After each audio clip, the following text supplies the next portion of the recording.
झोल शहर में ॿारनि में तालीमी रुझान वधाइण जे हवाले सां तालीमी फेस्टिवल करायो वियो, जंहिंमें झोल ऐं भरपासे वारे स्कूल जे मासूम शागिर्दनि ऐं शागिर्दाणनि में तालीमी ऐं तकरीरी टेबलोज़ जा मुक़ाबला कोठाए ऐं सिंध जी सकाफ़त जे हवाले सां पूर्ण टेबलोज़ कराए खेनि एवार्ड ऐं सर्टिफिकेट सां नवाज़ियो वियो।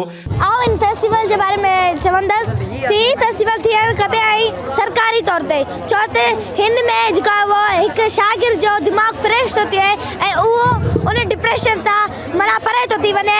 इहा सरगर्मी हर साल थियणु खपे ऐं उन्हनि शागिर्दनि खे जेका इंजॉय करणु। जी तमामु ज़बरदस्त प्रोग्राम आहे, मां शुक्रगुज़ार आहियां झोलवानी लाइ ऐं अहिड़ा प्रोग्राम अञा वधीक करणु खपे ताकि असांजा जेको यंग ॿार आहिनि ऐं नंढा ॿार आहिनि उन्हनि में कॉन्फिडेंस अञा पैदा थियनि ऐं हू वधीक सां वधीक पार्टिसिपेट करे सघनि घुरिजनि। इन जे करे त माना ॿारनि खे जाम एप्रिशिएट थिए थो, मतिलबु एप्रिशिएट थियनि था ॿार ऐं पाण खे जाम प्रोग्राम जेके उहो करणु घुरिजनि छा त ॿारनि जी जेकी हौसला अफ़ज़ाई जेके वधे थी। इल्मु जेको आहे इंसान जी टी अख आहे ऐं जंहिं क़ौम वटि इल्मु आहे सचमुच उहा क़ौम ॾुतड़ियल आहे। प्रोग्राम करण जो मक़सदु त असांजे जेको ॿार नथा पढ़नि उहो तइलीम ॾे अची सघनि ऐं उमेदु कयां थो त जेको ॿार न बि पढ़ंदो उहो बि पढ़ंदो। असांजो इहो ई मक़सदु आहे त असांजा ॿार पढ़नि। यकीनन हर शहर हर सतह हर ॻोठ जी लेवल ते हर स्कूल में अहिड़ा प्रोग्राम थियनि जीअं नंढनि ॿारनि जे स्कूलनि जे हवाले सां जेको वधि खां वधि जेको बि टैलेंट हुजे उहो ज़ाहिर थी सघे।